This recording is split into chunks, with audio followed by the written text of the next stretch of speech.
ఈరోజు జై స్వరాజ్ పార్టీ ఆంధ్రప్రదేశ్లో ఉన్నటువంటి 175 ఎమ్మెల్యే స్థానాల్లో పోటీ చేస్తుంది. అదేవిధంగా ఎంపీ స్థానాల్లో కూడా పోటీ చేస్తుంది. మొదటగా బీఫామ్ని ఆంధ్రప్రదేశ్లోని అనంతపూర్ జిల్లాలోని రాప్తాడ్ నియోజకవర్గం నుంచి యువకుడు, సామాజిక స్పృహ ఉన్నటువంటి వ్యక్తి, సమాజంలో నిరంతరం సేవాభావంతో పనిచేస్తున్నటువంటి మానులు పూసే రామాంజీ రాప్తాడ్ నుంచి జయస్వరాజ్ పార్టీ తరఫున పోటీ చేస్తున్నారు. వారు ఈరోజు బీఫామ్ చేస్తున్నారు. వాల్మీకి బోయ వర్గానికి చెందినటువంటి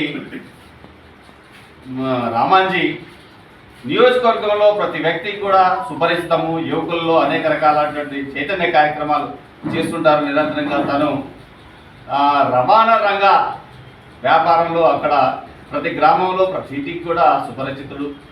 వారిని రాప్తాడు ప్రజలు ఆదరించి అత్యధిక మెజారిటీతో గెలిపించాలని జై స్వరాజ్ పార్టీ కోరుతుంది. జై స్వరాజ్, జై స్వరాజ్.